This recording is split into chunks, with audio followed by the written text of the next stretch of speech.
Assalamualaikum warahmatullahi wabarakatuh. Yang terhormat Bapak Dr. Dwi Sugiyarto SEMM selaku dosen filsafat ilmu dan teman-teman yang lain yang berbahagia. Melalui video ini, kelompok kami akan mempresentasikan peta konsep filsafat ilmu.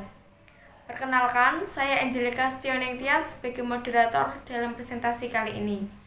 Adapun anggota kelompok kami ada Hidayatun Nasihah dan Alia Ismaya. Baik teman-teman, silakan memperhatikan dan menyimak video presentasi kami hari ini.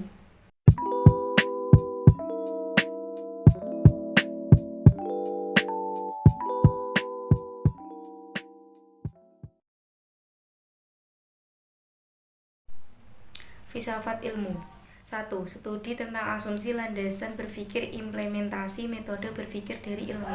2. Kajian filsafat tentang hakikat ilmu, epistemologi, metafisik, ontologi, aksiologi.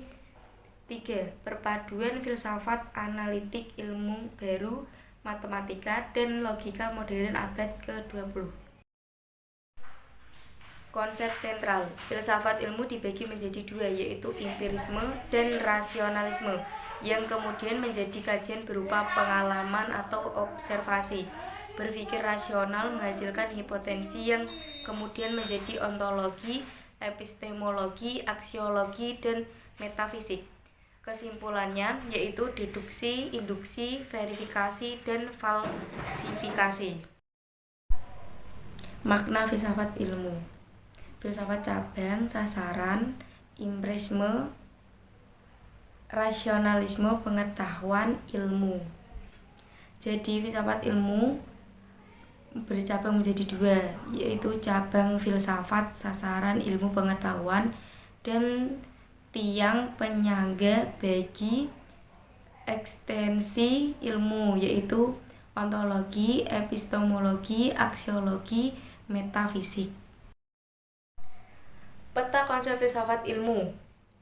Filosofi, science, philosophy of science, fisik, non-fisik, ontologi, epistemologi. 1. Empirisme. 2. Rasionalisme. 3. Verificative, scientific knowledge, science and art, aksiologi. Objek filsafat ilmu. Objek material, ilmu pengetahuan. Objek formal, hakikat atau esensi ilmu pengetahuan. Manfaat belajar filsafat ilmu. 1. Menguji penalaran ilmiah atau kritis. 2. Merefleksi, menguji asumsi. 3. Berpikir logis. Ruang lingkup filsafat ilmu terutama diarahkan pada tiang penyangga eksistensi ilmu, ontologi, epistemologi, dan aksiologi. Filsafat ilmu sebagai metode. Metode 1. Ekspresi cara berpikir. 2. Prosedur untuk memperoleh ilmu pengetahuan. 3. Langkah-langkah sistematis. Filsafat ilmu sebagai metode. Metode ilmiah, metode non-ilmiah, metode kualitatif induktif, metode kuantitatif deduktif.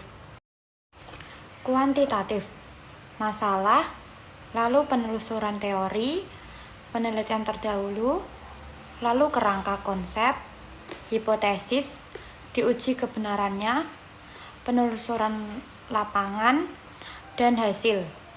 Kualitatif, fenomena observasi, disusun pola, mengamati langsung, dan hasil. Sumber pengetahuan. 1.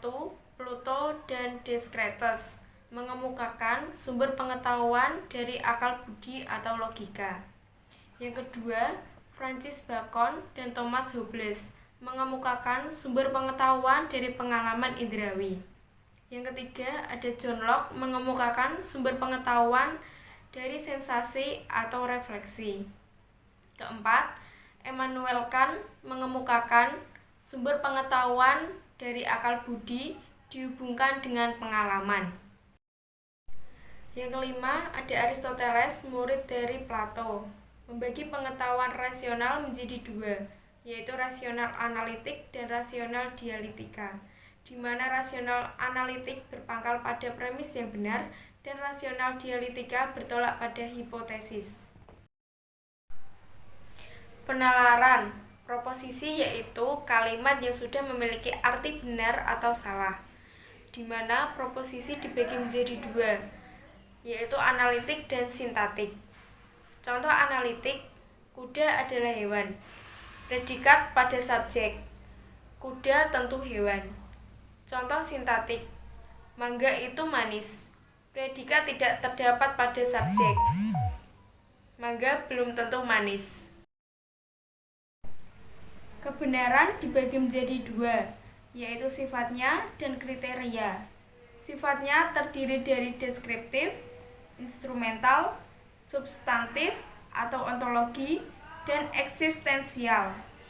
Kriteria terdiri dari teori koheren, teori korespondensi, teori pragmatis, teori semantik, teori sintaksis, teori non-deskriptif, dan teori logik berlebihan. Demikian video presentasi dari kelompok kami. Saya sebagai moderator meminta maaf atas kekurangan dari kelompok kami.